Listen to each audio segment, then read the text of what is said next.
Hello and welcome to my channel হাওয়া বদল। হাওয়া বদল চ্যানেলে আপনাদের স্বাগত। এখনো যারা আমার চ্যানেলটিকে সাবস্ক্রাইব করেননি তারা প্লিজ সাবস্ক্রাইব করে দেবেন এবং ভিডিওটি পছন্দ হলে লাইক, কমেন্ট এবং শেয়ার করে দেবেন।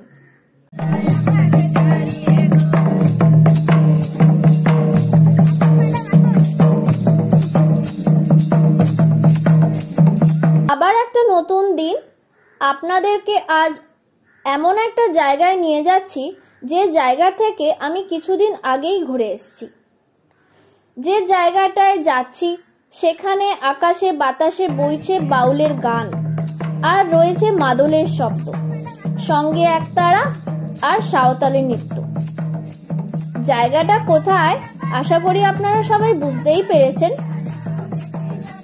হ্যাঁ, ঠিকই ধরেছেন, শান্তিনিকেতন। শান্তিনিকেতনের সোনাঝুরি এমন এক জায়গা, খোয়াইয়ের ধারেই এই সোনাঝুরি। সোনাঝুরি এলেই আপনার মনে হবে প্রকৃতি যেন আপনার পায়ে পায়ে ঘুরছে। কলকাতা থেকে 161 কিলোমিটারের দূরত্ব এই সোনাঝুরি। আমরা গেছিলাম বিশ্বভারতী এক্সপ্রেস করে বোলপুর স্টেশনে। সেখান থেকেই একটা টোটো দাদার সাথে ভাব জমিয়ে ঘুরেছিলাম শান্তিনিকেতন। কিন্তু আজ আমি গল্প বলবো সোনাঝুরি যাওয়ার। সেই টোটো দাদাই আমাদের সোনাঝুরিতে নিয়ে গিয়ে হোটেলের বন্দোবস্ত করে দিয়েছিল। রসনাই ভিলেজ রিসর্ট খুবই সাজানো পরিষ্কার একটি রিসর্ট।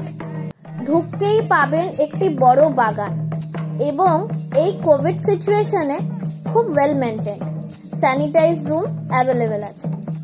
রাতে এই হোটেলের সামনেই বসে চিকেন তন্দুরি চা, সাথে ক্যাম্পফায়ার হয়, বাউল গান ও আদিবাসী নাচ। খুব মনোরম পরিবেশ। শান্তিনিকেতনে কিন্তু দেখবার জায়গা প্রচুর রয়েছে, কিন্তু শান্তিনিকেতনে এই সোনাঝুরির হাট দেখেই আপনার মন ভরে যাবে। সোনাঝুরির গাছ দেখতে দেখতে আমরা পৌঁছে গেলাম সোনাঝুরির হাটে। প্রত্যেক দিনই এই হাট বসে পর্যটকদের জন্য, কিন্তু শনিবারের এই হাটে অনেক মানুষের আসা যাওয়া থাকে এবং জিনিসপত্র অনেক বেশি বিক্রি হয়। অনেক লোকেরা কিন্তু এটাকে শনিবারের হাট বলেওছে। আমরা এখন হেঁটে বেড়াচ্ছি সোনাঝুরির হাটে এবং কানে বেজে আসছে অবিরাম বাউলের গান। এখানের ফেমাস একটা খাবারের জিনিস হলো রাবড়ি এবং দই। রাবড়ির দাম 40 টাকা আর দইয়ের দাম 30 টাকা। আর এই টেস্টি রাবড়ি দই যিনি বানান তার নাম হলো সাগর দাদু। ইনি হলেন সেই সাগর দাদু।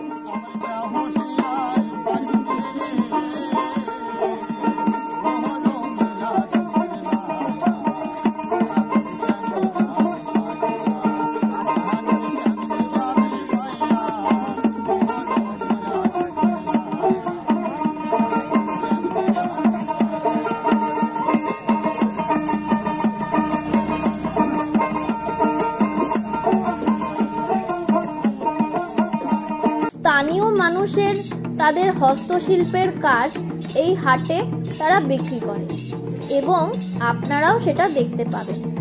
রবিবারেও এই হাট বসে, কিন্তু সেটা ভাঙা হাট। আগেও আমি বলেছি, এখনো বলছি, সোনাঝুরিতে এসে দেখতে পাবেন বাউলের গান। আপনার মন ভরে যাবে। তার সঙ্গে আদিবাসীদের নৃত্য। মন ভরতে আপনার বাধ্য।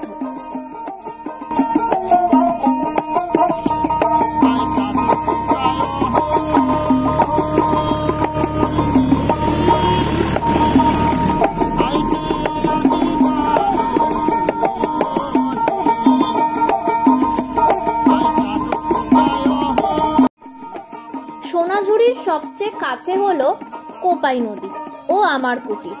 তাই সোনাঝুরি এলে এই দুটো জায়গাতে অবশ্যই যাবেন। বর্ষাকাল ছাড়া এই কোপাই নদী থাকে খুবই শান্ত।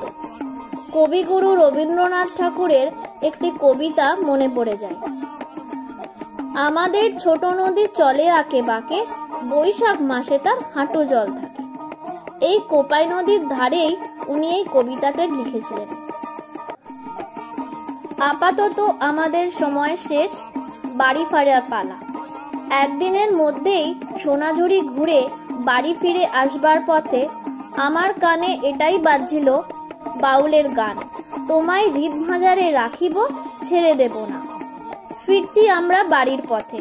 কেমন লাগলো আমাদের ভিডিও জানাবেন। ভালো লাগলে লাইক ও সাবস্ক্রাইব করে দেবেন এবং বেড়াতে যাওয়ার আরো অনেক নতুন আপডেট নিয়ে আসবো আপনাদের সাথে।